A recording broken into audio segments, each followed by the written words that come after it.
a lot of it is a very, very bad story. Yeah. It's a bad story taking a turn awry for the worst. Okay. So, could you explain a little bit about that? Why is a bad story taken? well, it's an ancient Egyptian tomb of Macedonians in the middle of the heartland of North America. It doesn't get any worse than that. Yes. It doesn't get any worse.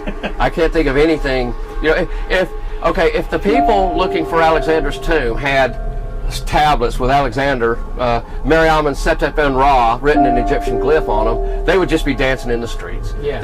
You know, if they had half, 1/10 of what it is that we have But here. if it was in somewhere where conventional wisdom would Right, say if it was in Syria or Jordan or Yeah. Macedonia or Greece or Yeah. Italy. But 2 hours east of St. Louis. Yeah, not flying. no.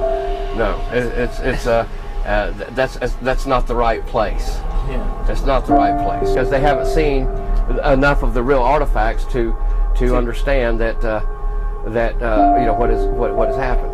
So They'll come in, I'll show them the art, and to them it's all fake. To them, they just look at this amazing artifact that came from Marion County. Oh well, we don't.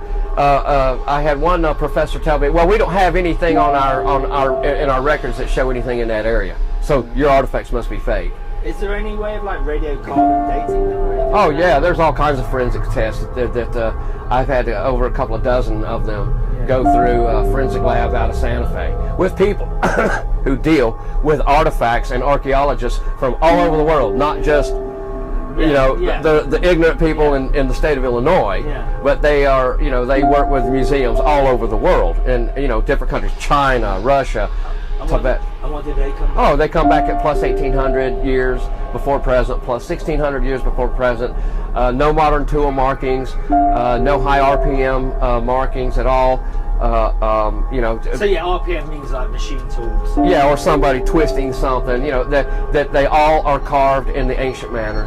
Yeah. So say it is discovered to be true for some reason. That's it. Like it's all true. You've been proven right. What do you do then?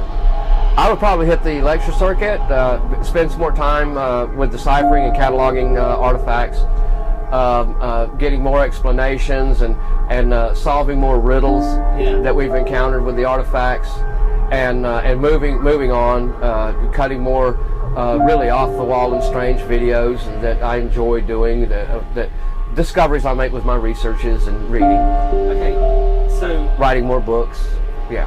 Some people have said, well, this is just a big con that's kind of got out of control, and everyone involved's kind of fooled themselves that it's real. What would you say to people like that? They don't know the whole story. It is presented that way, and it is presented poorly and well as a con, as a hoax, and a lot of the stuff about me is absolute slander. People watching this, they might decide to I'm going to go to Marion County, Illinois, and find myself some ancient Egyptian artifacts. What would you say to them? I'd tell them that it's in the southeast part of the county. Yeah, just go look in it. Yeah. There's two thoughts to the locals. You have Neanderthal locals, and then you have intelligent locals. The intelligent locals wish that something would happen. This would be a boom to this entire area. But this area has been so economically depressed for the last 40, 50 years that people wouldn't know. What you mean something here would actually come about that would be, create jobs? There's this mindset that there's nothing good about Southern Illinois. Yeah. And back earlier to about the gold, like how much would you estimate how much gold was taken out of the cavern? I have recorded 4 piles of gold from pictures and people who have dealt with burls years and years ago, and there's still one pile out there that I don't know where it is. I haven't seen any of the replicated pieces from that pile, and it was a huge pile. So what's that? I would say in upwards of 1.5 to 2 tons, which isn't that much. I mean, But yeah, not much. Yeah, if it's melted down, yeah. Yeah, but how much would that be? Because I can't do the calculation in my head. Anyone watching this, that would be half a ton of gold. Was it $1,000 an ounce? Well, see, then you're talking ounces of Louvier and troy ounces. Oh, okay. Okay, because see, you got your French English ounces, and then you have Troy ounces, which are in gold, which and so you know they're quite commonly different. You know. Could you give me a figure roughly?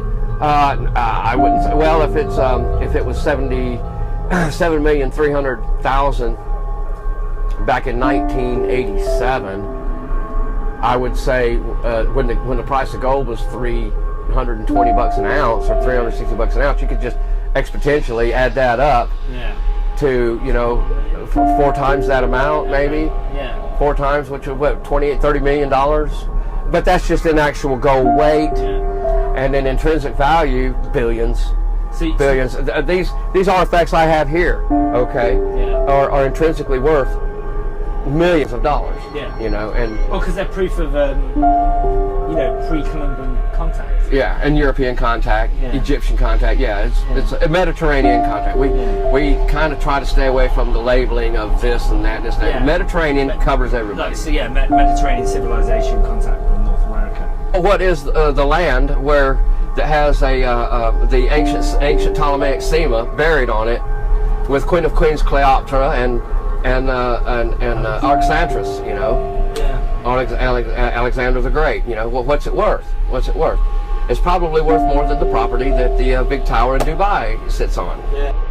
What has brought you to Marion County? The fact that years ago, my friend Paul deciphered some stones that were originally claimed to be from Marion County, Illinois, and they turned out to be a Latin mishmash of Mediterranean languages, Greek, Latin with Phoenician characters, a lot of Egyptian hieroglyph, a lot of Numidian, and these stones told a story about a colony leaving from Alexandria, Egypt, and coming here. And when did they leave? Looks about like 25 to 30 BC. And so they came through the Gulf of Mexico, up the Mississippi River. Right, they went from around the Horn of Florida, then came up Mississippi, then they came up the Ohio River, the Big Wabash, the Little Wabash, the Skillet Fork, into the Lick Branch, and where there's a couple of ravines there. So why has no one in history heard about this? Well, we have done everything. Well, it was quite obscure until 1982. It's still extremely obscure until we came on the scene in 1994. The cave was documented first in 1925. Okay. And it was written about in the 80s and in the 70s in treasure books. And this one guy crisscrossed the information from 2 different treasure books, and then he got into the area, and then two of the local people actually escorted him to this site. And then he started extracting the artifacts. He found a way into this cave, and he started extracting artifacts, and he did so for a solid 8 years. But not only artifacts, gold as well. Okay, could you tell me a little bit about the gold? All their ledger books, it appears that he first found a couple of pieces of gold, and like at the end of his hunting season, which would be first of fall of 1985, 86 or so. But it was in 87, 88, and 89 when he really started pulling out just literally probably 1.5 tons of gold. So this